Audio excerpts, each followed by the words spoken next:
Hello and welcome to Football Betting Education by MW Market Winners. In this podcast, I clarify and explain how you can become more successful in betting on football. Today, I want to talk about bankroll management, or to be more precise, how you can avoid bankruptcy.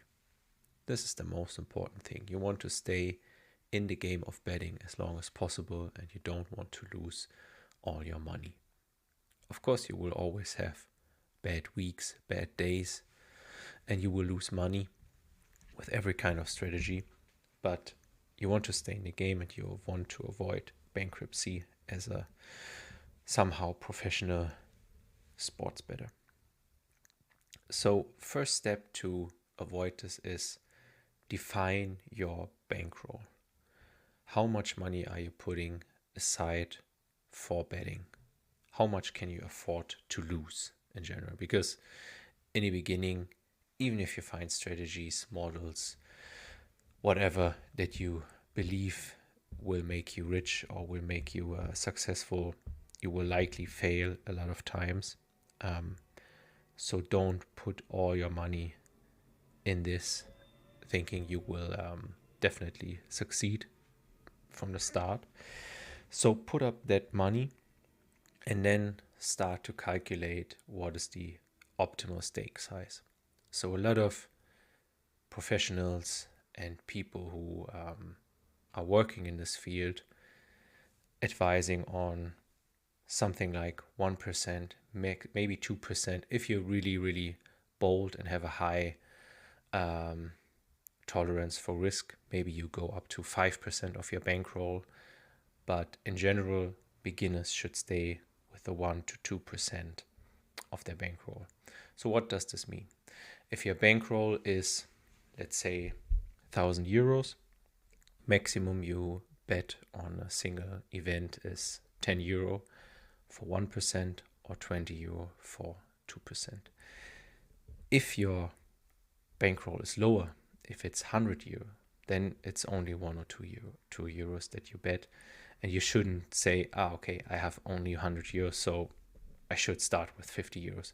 That doesn't make any sense. Then you have two bad decisions, two bad bets, and you lost already all your bankroll and you're gone. And even if you are super well structured, have a great strategy in hand, and this might be even profitable in the long run, two bad bets in a row is nothing you will avoid with any kind of strategy. So keep that in mind. And also important, or maybe as important as the optimal stake size, is to never chase losses. If you lose, take it and don't react to it. Don't change your strategy. Don't change your staking, and stay disciplined. Discipline is maybe the most important character trait in this game of becoming a successful bettor on football. If you're not disciplined, if you're not staying with your plan, you will never win in the long term, and everything else will not cover this lack of discipline. Another thing you will maybe encounter here and there if you research and read about bankroll management or staking or optimal staking is the Kelly criterion. This is a formula that people use when they calculate probabilities for sporting events to actually think about what kind of stake is optimal for this specific bet. So in this Kelly formula, you take in the odds, you take in your probabilities and your bankroll, and then this criterion gives you back the optimal stake size for this bet.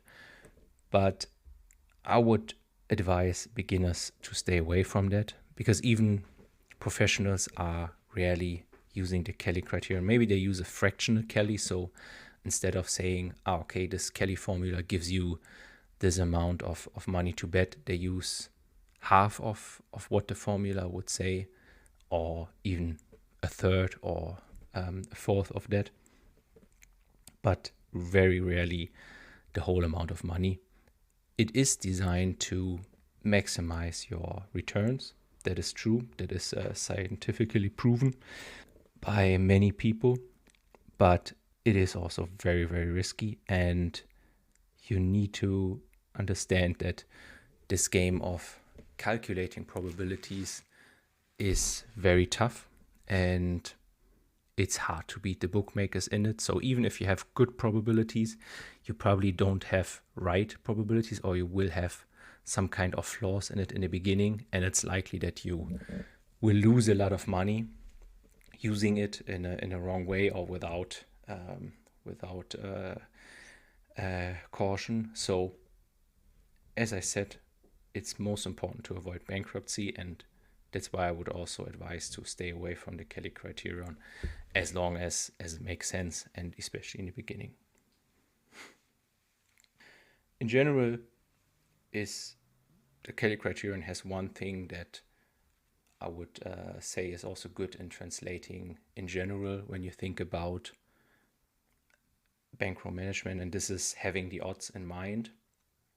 Because when you're betting on odds that are very much long shot odds, so always let's say 3 and higher, or if you are betting only on favorites, then of course you have different games. So if you are betting only on low odds and you have an edge there, it might be fine here and there to bet more money, because you have likely not as long losing streaks as you have with higher odds, of course. But it's always good to have that in mind and to test that out. What does that mean in general? Test your strategy before you bet money on it. That's the most important strategy for bankroll management in first place.